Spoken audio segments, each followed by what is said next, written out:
কেমন আছো সবাই? শিবরাজ ফ্যামিলি ব্লগে সকলকে স্বাগত জানাই। এখন বাজে সকাল 7:30।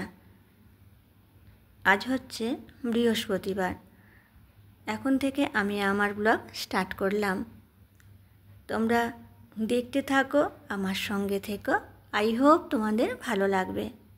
তা দেখো বন্ধুরা, ঘুম থেকে উঠে বেডটা বেশ একটু পরিষ্কার করে নিচ্ছি। মানে কি, বিছানার এই যে বালিশগুলো একটু ভালো করে ঠিকঠাক করে গুছিয়ে রাখা, বিছানার চাদর মানে বেড কভারটা ভালো করে বেশ টান টান করে বিছিয়ে দিলে বেশ ভালো লাগে দেখতে। জিনিসটা যেমনই হোক, একটু পরিষ্কার পরিচ্ছন্ন করে রাখলে আর টান টান করে বিছিয়ে রাখলে ভালো লাগে দেখতে। আর দেখো, তারপর জানালার পর্দাগুলো সরিয়ে দিচ্ছি। আসলে এখন এত গরম পড়ে গেছে না, রাত্রে আর জানালা বন্ধ করে শোয়া যাচ্ছে না। কারণ ঘরেতে ফ্যান চালালেও ফ্যানের হাওয়াও গরম লাগছে। তাই রাত্রে একটু জানলাটা খুলে রাখছি আর পর্দা দিয়ে রাখছি। তাই এখন পর্দাগুলো সরিয়ে দিলাম। ঘরের মধ্যে আলো বাতাস রোদ্দুরটা প্রবেশ করবে, তাতে বেশ ভালোই লাগবে। আর প্রতিদিন ঘরে আলো বাতাস রোদ্দুর প্রবেশ করলে বেশ ভালো স্বাস্থ্যের পক্ষেও। তারপর ওই যে ব্যাগ আছে, ওগুলো গুছিয়ে নিলাম। মোবাইল, ব্যাগে ওষুধ সব কিছুই একদম বিছানায় রাত্রে নিয়ে চলে আসি। ওষুধটাও খাই, তারপরে মোবাইলটা দেখি, নিজের যে কাজগুলো থাকে সেগুলোও করি। আর কাজগুলো করতে করতে অনেক রাত হয়ে যায়, শুতে আমার প্রচুর রাত হয়ে যায়। সকালে উঠতে ভীষণ কষ্ট হয়, তাই উঠতেও একটু দেরি হয়ে যাচ্ছে গো। তারপর এই যে ভালো করে সব মুছে নিচ্ছি, কারণ একদিন দুদিন না মুছলেই ধুলো হয়ে যায়। তাই চেষ্টা করি প্রতিদিনই একটু করে মানে হাত লাগাতে। আর এদিকে ব্যাগগুলো একটু গুছিয়ে রাখছি। আর আমি যখনই কোথাও বাইরে যাই এই ব্যাগগুলি আমি বেশি ব্যবহার করি। এই ব্যাগগুলো যদিও অনেক দিনের, তবুও অনেক দিনের হলেও আমার ভালো লাগে, তাই আমি এগুলো খুব ব্যবহার করি। আর এই যে ওপরে ছোটো ব্যাগটা আছে না, এই ব্যাগগুলো আমার খুব হালকা। আর এই ব্যাগটার মধ্যে যখন কোথাও যাই একটা জলের বোতল, মোবাইল আর একটা মানি ব্যাগ ব্যাস ঢুকিয়ে নিই। আর এটা নিয়ে ক্যারি করাও বেশ সুবিধা, তাই এটা নিয়েই আমি বেরিয়ে পড়ি। আর এই যে দেখো আয়নাটা, এই আয়নাটা কেমন ধুলো ধরেছে। আসলে কীভাবে রেখে দিত, আর প্রতিদিন তো আর ব্যবহার করা হয় না, যার জন্য ধুলো হয়ে গেছে।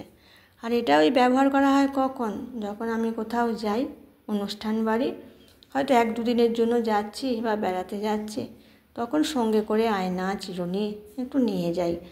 কারণ সেখানে তাদের কি নেই, তাদেরও আছে, কিন্তু তখন তো লোকজনের ভিড় থাকে, মানুষজন বাড়া মানেই এবার জিনিসপত্রের বেশি প্রয়োজন হয়।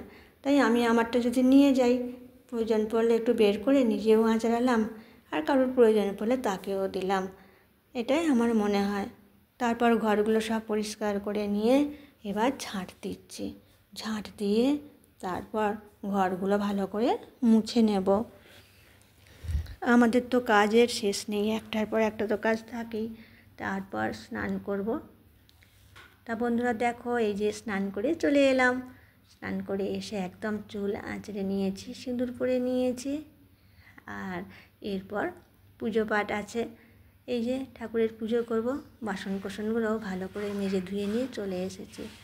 আর এই যে ধূপ দিচ্ছি, আর দেখো না মোমবাতি জ্বালাই তো, আর সেই বাতিটা আমি এই ধূপদানির মধ্যেই রেখে দিই। আর মোম গলে গলে কেমন দাগ হয়ে গেছে, চাঁচা ছোলা করে মোমগুলো তুলতে হবে।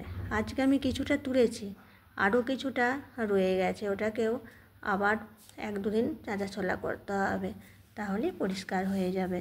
এদিকে নকুলদানা দিয়ে মানে নিয়ে নিলাম ঠাকুরের পুজোর জন্য। আর গ্লাসগুলোও দেখো না, ওই যে জল দিই, জল থেকে থেকে দাগ হয়ে যাচ্ছে, যতই মাজি পরিষ্কার হতে চায় না খুব ভালো করে। আর জবা ফুল গাছে হয়েছিল, সেই জবা ফুলও তুলে নিয়ে চলে এসেছি। দেখো ফুলগুলো না আস্তে আস্তে বেশ বড় হচ্ছে। শীতকালে যেমন খুব ছোট হয়ে যায়, এখন বেশ বড় হয়ে যাচ্ছে। তারপর পুজো করে নিলাম, এখন চলে এসেছি কিচেনে, ভাত বসিয়ে দিলাম, ভাত হচ্ছে। আর এই দিকে কড়াইয়েতে তরকারিও বসিয়ে দিয়েছি, হচ্ছে আলু পটলের তরকারি। আজকে বৃহস্পতিবার, তাই আজকে নিরামিষ খাওয়া দাওয়া হবে। আলু পটলের তরকারি হবে, আর উচ্ছে ভাজা হবে, ডাল হবে, আর আলু সিদ্ধ তো ভাতের সঙ্গে দিয়েই দিয়েছি। সেটা বেশ লঙ্কা জিরে ভাজা করে মাখলে কি সুন্দর টেস্ট হয়, ভীষণ ভালো লাগে। আর গরম ভাতে একটু ঘি নিয়ে নিলে ব্যাস ব্যাস, সেইটা দিয়েই তো অর্ধেক এর বেশি ভাত খাওয়া হয়ে যাবে। এই যে ডাল, সজনা ডাঁটা দিয়ে ডাল হচ্ছে আজকে দুপুরে, এটাই হবে। কারণ বৃহস্পতিবারে আমরা নিরামিষ খাওয়ার বেশিরভাগ চেষ্টা রাখি।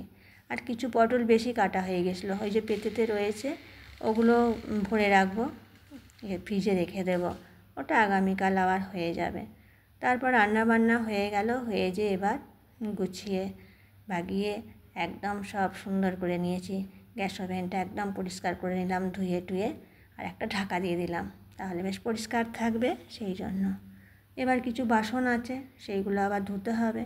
আমাদের কাজের শেষ নাই, অনেক রকম কাজ। তা দেখো এই যে সব বাসনগুলোই ধোয়া হয়ে গেছে, আর শেষের দিকে এসে গেছে, তখনই দেখা করছি।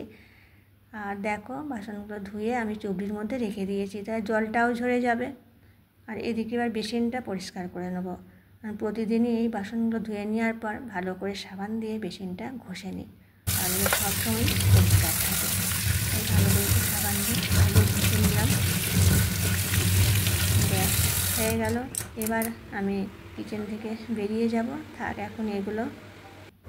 এখন বন্ধুরা দুপুর হয়ে গেছে, আমাদের খাওয়া দাওয়াও হয়ে গেছে, আর আমি এখন বসে গেছি সেলাই করতে। ওরই মধ্যে আমি খাবার আগে ব্লাউজটা কেটে রেখেছিলাম, একটা ব্লাউজ বানাচ্ছি, ব্লাউজ কেটে রেখেছিলাম, বেশ কয়েকটা ব্লাউজ বানাবার আছে, তাই একসঙ্গেই দুটো কেটে নিয়েছি। কেটে তারপর খাওয়া দাওয়া করেছি, আর এখন সেলাই করতে বসে গেছি, কারণ করতেও সময় লাগবে। আমার এই ছোট্ট সংসারটায় অনেক পরিশ্রম করে সাজিয়ে গুছিয়ে নিয়ে আমি চলি একটু সুখের জন্য। তা দেখো হয়ে গেছে, অনেকটাই পর করে সেলাই করছি। মানে অনেক রকম জিনিসই তো জুড়তে হয়, তাই না? ছোটো ছোটো অনেক অংশ থাকে। তো চলো এবার আমি উঠে সন্ধে দেখাবো। এই দেখো সন্ধে দেখালাম, আর কি বিদ্যুৎ, আর তার সঙ্গে মেঘ ডাকা। দেখো কেমন বৃষ্টি নেমে গেছে, প্রচুর বৃষ্টি হয়েছে, রাস্তায় জল দাঁড়িয়ে গেছে। তবে এখনও বৃষ্টিটা বন্ধ হয়নি, একটু কমেছে, কিন্তু বৃষ্টি এখনও হয়েই চলেছে। দেখো বৃষ্টি এখনও কিন্তু হচ্ছে, টিপটাপ করে পড়েই চলেছে। চলো ভিতরে যাই। তো চলে এসেছি, তারপর আমরা সবাই চা খেলাম, একটু টিফিন করে নিলাম হালকা করে, নিয়ে আবার বসে গেছি সেলাই করতে। এটা হচ্ছে ব্লাউজের হাতটা, আর হাতটা ভাঁজ করে রেখেছি। এটা হেম সেলাই দেব, হেম সেলাই দিয়ে তারপর মেশিনে এবার হাতটা বসাবো। তাই হেম সেলাইটা দিতে গেলে আমাকে ছোঁচ লাগে, ছোঁচ সুতো দিয়েই হেম সেলাইটা দিই, আর তারপরে মেশিনে জুড়ে নেব। তো দেখো বন্ধুরা এই যে মেশিনে এখন বসে গেছি, এবার হাতটা বসাচ্ছি। এইভাবেই আমার দিন কেটে যায়, দুপুরবেলা শোয়া হয় না, সারাদিনই এইভাবে একটার পর একটা কাজ করতেই থাকি। আর এইভাবে যেন শরীরটাও যেন আর মানে পারা যাচ্ছে না, ক্লান্ত লাগছে, দুপুরে শোয়াও হয় না কিছু না। দেখো কত সুন্দর হয়েছে, তোমাদেরকে বললাম দেখাবো। হাতটা জোড়ার পর এই যে হাতটা জুড়ে নিয়েছি, এখনও কিছু বাকি আছে গো। এই দেখো তোমার গলাপটি আছে, তারপরে হুক বসানো আছে, ওগুলো সব হাতে করব, এগুলো হাতে করে নেব। আর এদিকে এই যে কালারটা অন্য হয়ে গেছে না নিচের অংশে, ভিতরের দিকটা কোমরের দিক, তা ওখানটা একটু ছিট কম হয়েছিল, তাই আমার কাছে অন্য ছিট ছিল, সেটা দিয়ে ভিতরের দিকে থাকবে, পড়লে আর দেখা যাবে না, এটা দিয়ে বসিয়ে দিয়েছি। এরপর এবার রাত্রের খাবার দাবার তৈরি করা আছে। আজকে এইটুকুই সেলাই থাক, হাত সেলাইগুলো আবার পরে করব, তখন তোমাদেরকে দেখাবো। এখন চলে এসেছি রুটি বানাবো রাত্রের জন্য, তাই মাখা একদম লেই করা সব রেডি করে রেখে দিয়েছি। চলো এবার বেলে নেব, বেলে নিয়ে তারপর রুটিগুলো করব। তা বন্ধুরা রুটি করতে করতেই আমি আমার ভিডিওর শেষের দিকে চলে এসেছি।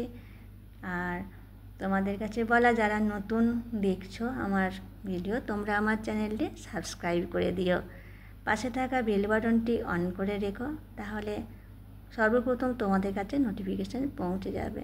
আর সকলকে ভালোবাসা দিয়ে আজকে আসছি।